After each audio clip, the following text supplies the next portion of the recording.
Donald Trump is crashing out right now in the White House as the Secretary of the United States Navy, John C. Fallon, has suddenly resigned from his position. Let me repeat that. The top official in the United States Navy has resigned effective immediately while the United States is still at war. While the Navy currently has a blockade in the Persian Gulf, while morale has never been lower of the United States Navy, as the Navy is committing war crimes, the Secretary of the United States Navy has suddenly tendered his resignation. Donald Trump's Defense Department spokesperson, Sean Parnell, just posted the following statement. Secretary of the Navy John C. Fallon is departing the administration effective immediately. On behalf of the Secretary of War and Deputy Secretary of War, we are grateful to the Secretary Fallon for his service to the department and the United States Navy.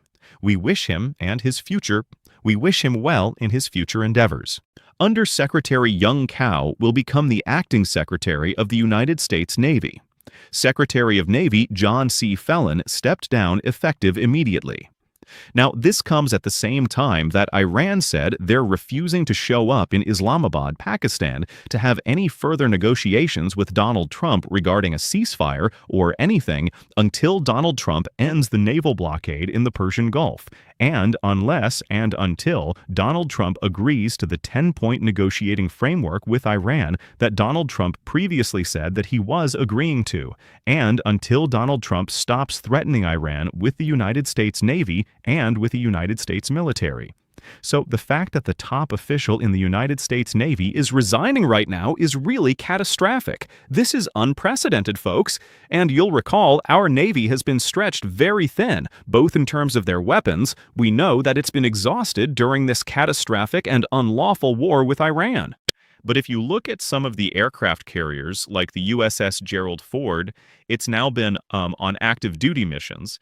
It's been the longest deployed aircraft basically since the end of the Cold War, over 300 days. Morale is very low.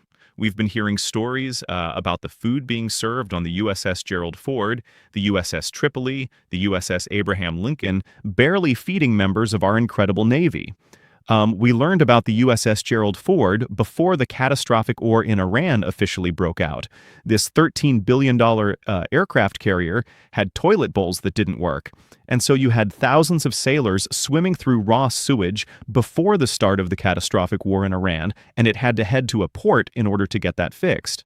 We'll also recall that the Navy Secretary, John Fallon, held this weird press conference with Donald Trump back in December, where he talked about building a new class of battleships called the Trump class of battleships, because Donald Trump didn't like the way aircraft carriers look, and Donald Trump doesn't like the way that stealth ships look and how other ships are made. So Trump wanted battleships to look the way they did during like World War I and World War II. He wanted that as the model, he said. And so you had John Fallon hold a weird press conference saying that's what he was going to do when he was going to call them the Trump battleships with nuclear capabilities. Play this clip. This ship isn't just to swap the arrows, it is going to reach out and kill the archers. And for the first time in generations, we'll have a new leg in America's nuclear deterrence, because the Trump-class battleship will carry the nuclear-armed sea-launched cruise missile. Striking dominance isn't all that the Trump-class battleship brings to the fight at sea. It has the size and capacity to serve as a flagship for our fleet commanders so that they can command and control naval forces far out to sea. Remember how embarrassing it was when then Donald Trump was like, "I'm an aesthetic person. I don't like the way our ships look." Remember that? Play this clip. The Second World War, they were freighters of different types, but we were doing a ship a day. And now we don't do ships, and I'm not a fan of some of the ships you do. I'm a very aesthetic person, and I don't like some of the ships you're doing aesthetically. They say, oh, it's stealth. They said, that's not stealth. An ugly ship, it's not necessary in order to say you're stealth. By the way, the B-2 bombers were incredible. That is stealth. They went into that. Let me just remind you all what Donald Trump had previously said back on November 26th, 2024, where he nominated John Fallon. Just to be clear, John Fallon's never been in the Navy before. No military experience. He's just a big Republican donor, a rich guy who was appointed in this position by Donald Trump. This is what Donald Trump said back in November of 2024. It is my great honor to announce John Fallon as our next United States Secretary of Navy. John will be a tremendous force for our naval service members and a steadfast leader in advancing my America First vision. He will put the business of the U.S. Navy above all else. All else, John has excelled in every endeavor, from founding and leading Rugger Management LLC to co-founding MSD Capital LP, private investment firms for Michael Dell, CEO of Dell Technology. His record and success speaks for itself. A true champion of American enterprise and ingenuity. A private equity guy was the Secretary of Navy, but he's gone. He has suddenly resigned during this war while we're in these very tenuous situation. And Donald Trump continues to crash out in the White House right now, as Iran is just saying, Donald, you can keep on extending your deadlines, but we're not going to negotiate with you unless and until you stop threatening us, and unless and until you end the naval blockade in the Persian Gulf and agree to the 10-point negotiating framework that you previously agreed to, then we'll meet, and we're happy to go to Islamabad. And that's what they've been saying. Donald Trump's like, well, I'm going to give them until Sunday. I'm going to give them 3 to 5 days, right, when the markets close. I'm going to extend the deadline. Iran's like, we're not asking for that. We're not asking for any extensions, Donald. And now the fact that you have the U.S. Navy Secretary resigning, that signals a weakness, chaos. Iran sees, could you imagine if Iran's chief of the Navy, suddenly resigned? Isn't it also ironic that you had like Jesse Waters and all the state regime media people at Fox yesterday being like, oh, and this person in Iran is being fired and there's a coup here and all these things happen. It's all projection and confession. And the head of our Navy has just resigned in the middle of this war. And Donald Trump continues to crash out as a result of all of this. Donald Trump posts the following morning, Morning Glory? Will President Trump go full Sherman in the war on Iran? From Sherman's march to Trump's Iran deadline, a historical argument emerges for why ruthless wartime measures can ultimately deliver lasting peace. You think that's the productive response to Iran? And then Donald Trump writes, I guess this is like his therapy and makes him feel good. Last season of My Apprentice Juggernaut! And he posts a New York Times article from 2004 that says The Apprentice scores ratings top for season. And then he posts another graphic from the New York Times that says finale viewers, 28 million. Key demographic, 17.5 million viewers. Then he posts, you can't compromise on sanity and common sense. Like a total crash right now. I mean, look, you want to see what Iran's lead negotiator and parliament leader MB Ghalibaf is saying? Here's what he writes. A complete ceasefire only makes sense if it is not violated by the maritime blockade and the hostage-taking of the world's economy, and if the Zionist warmongering across all fronts is halted. Reopening the Strait of Hormuz is impossible with such a flagrant breach of the ceasefire. They did not achieve their goals through military aggression, nor will they through bullying. The only way forward is to recognize the rights of the Iranian nation. Then Iran's president posted, the Islamic Republic of Iran has always welcomed and continues to welcome dialogue and agreement. Bad faith, siege, and threats are the main obstacles to genuine negotiation. The world is witnessing your hypocritical, empty talk and the contradiction between your claims and your actions. And as the Iran negotiating delegation had said, the United States didn't bring anybody to the last negotiating round that has any knowledge about nuclear issues. So Iran's like, how could we talk about nuclear issues with Jared Kushner and Steve Woodruff? They don't know what they're talking about. And so Iran's like, we have no plans to attend another meeting. We're just not going to do it. So then Donald Trump sends Caroline Leavitt to do a press conference, and she does one from the White House lawn. And she's asked by state regime media, which calls itself Fox, does the president view what Iran did earlier this morning as a violation of the ceasefire? Iran interdicted 2 ships in the Strait of Hormuz that tried to breach the Strait of Hormuz. Yes, Iran has a navy, despite Donald Trump saying they're totally obliterated. Iran's navy, not obliterated, interdicted these ships and made them stop. And Iran did it because Donald Trump has a blockade right now in the Persian Gulf, and Iran warned is what we're going to do. And they did it if you try to get around our control of the Strait of Hormuz. Listen to Caroline Levick just kind of freak out on the White House lawn, and she's like, no, we don't really care. It wasn't American ships and it wasn't Israeli ships, so we don't care. I mean, they're your ally ships. What a terrible response. Here, play this clip. I want to ask you about these ships that Iran seized. We're continuing to get reporting on this. Does the seizure of two ships, as we said, they were Greek and Mediterranean-owned ships with cargo on them, and the reports are that Iran basically seized them and then moved them into Iranian waters. We don't know what's going to happen to these crews. We're not sure where all of this is going. Does the president view that as a violation of the ceasefire? No, because these were not U.S. ships. These were not Israeli ships. These were two international vessels. And for the American media, who is sort of blowing this out of proportion to discredit the president's facts, that he has completely obliterated Iran's conventional navy, these two ships were taken by speedy gunboats. Iran has gone from having the most lethal navy in the Middle East to now acting like a bunch of pirates. They don't have control over the strait. This is piracy that we are seeing on display. And the naval blockade that the United States has imposed continues to be incredibly effective. And to be clear, the blockade is on ships going to and from Iranian ports. And the point of this is the economic leverage that we maintain over Iran. Now, while there's a ceasefire with respect to the military and kinetic strikes, Operation Economic Fury continues.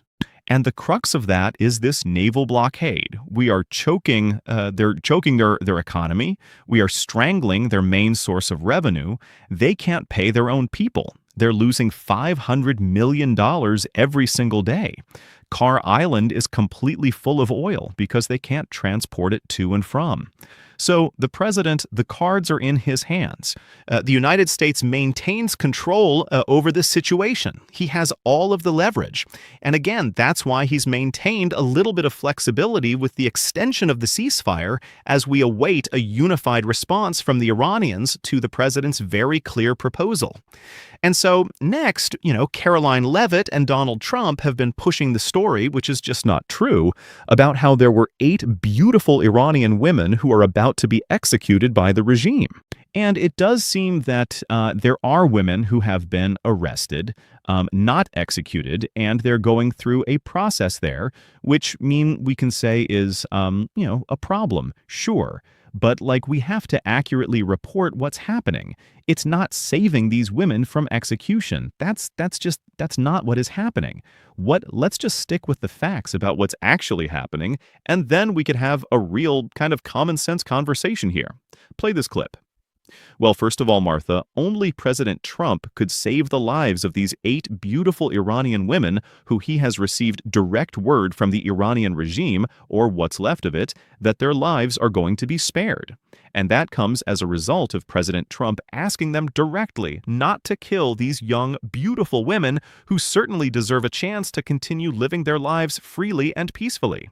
And now that will happen thanks to President Trump, because he's a humanitarian at heart. And remember, Donald Trump told the protesters in January, go out and protest. I've got your back. And then didn't have their back. And now what? It's social media posts and Carolyn Lebanon on the White House lawn. Next, she says that the fact that Iran can send a unified message just shows how effective Operation Epic Fury truly was. And again, what are you talking about, Carolyn? They have sent a unified message back in early March. If you want to negotiate, here's our 10-point framework. And you all agreed to Iran's 10-point framework. So it just doesn't seem like you really want to have a real negotiation. If you want to go to war, there's a war path where you'll commit war crimes. There's a path. You will lose tens of thousands of U.S. service members. There's a war path. But if you want to negotiate, you have to live in a reality. This isn't like what you get to do with your sycophantic regime media where you just lie. You have to address the fact that there is a counterparty who's made clear they're non-negotiables, and they've stood on those non-negotiables. This ain't Delcy Rodriguez of Venezuela. It's not what this is. Here, play this clip of her right here. The fact that they cannot send a unified message yet, which is why the president decided to extend the ceasefire, just shows how effective Operation Epic Fury truly was, because there's a lot of internal division over there. The president understands that, and so we await their response.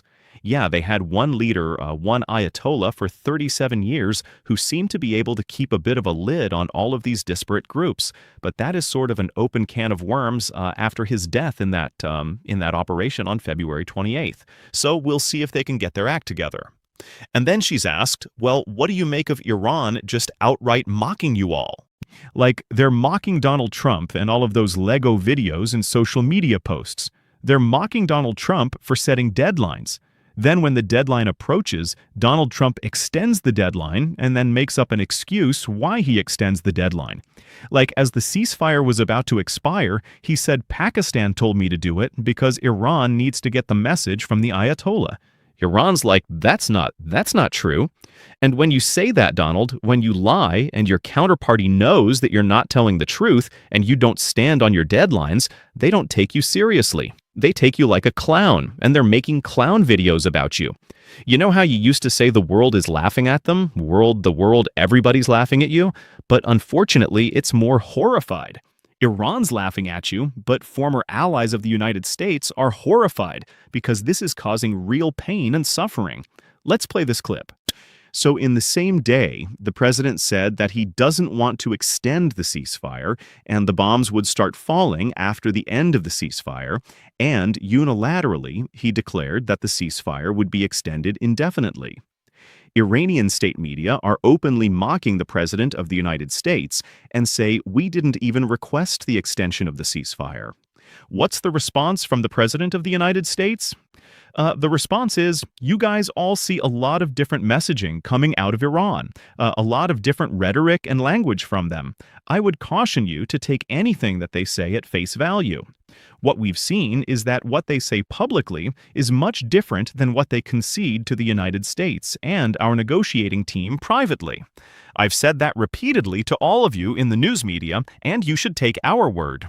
So then Caroline Leavitt is asked, so who's in charge with Iran that you're negotiating with? Who are you talking to?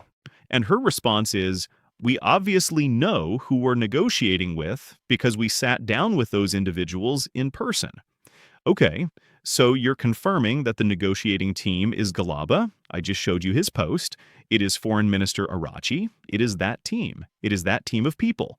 They also had someone from the Islamic Revolutionary Guard there. So they had their National Security Council leader who replaced Larijani there. That's who's there. But anyway, play this clip of Caroline Leavitt. Let's play it. Who is in charge in Iran and who the administration is even negotiating with? Well, we obviously know who we're negotiating with because our negotiating team has sat down with those individuals in person. But obviously, there's a lot of internal fraction and internal division, which again just proves the effectiveness of Operation Epic Fury in the first place. Their regime, and many of its leaders for nearly 5 decades have been wiped off the face of planet Earth. So again, and then one of the things that happened, I'll probably make a longer video on this, while all of that was taking place, is you had a hearing with RFK Jr., where RFK Jr. was asked a pretty basic question by Senator Elizabeth Warren asking, does Donald Trump just make up percentages? Like, where do you get these percentages from? And RFK Jr. Donald Trump does percentages differently. The direct quote is, President Trump has a different way of calculating percentages. So if you have a $600 drug and you reduce it to $10, that's a 600% reduction based on the way Donald Trump calculates things. Let's play this clip. President Trump and the Republicans slashed healthcare for millions of families. The president pitched his Trump RX website as the answer for Americans who are worried about healthcare costs. He claims that Trump RX has reduced prices by as much as 600%. 600%, which I think means companies should be paying you to take their drugs. But let's do some real math here. Take one drug, Protonix. A 30-day supply of this heartburn medication costs $200 on Trump RX. But there is an identical generic version of this pill, CRA, called Pantresol. Secretary Kennedy, do you know how much it costs for a 30-day supply of that drug at Costco? Oh, but I would say this, Senator. Do you know President Trump has a different way of calculating? If there's two ways of calculating percentage. If you have a $600 drug and you reduce it to 10, that's a 600% reduction. But, I only have 5 minutes. Do you know what the drug costs at Costco? I do not. The drug is $16 at Costco.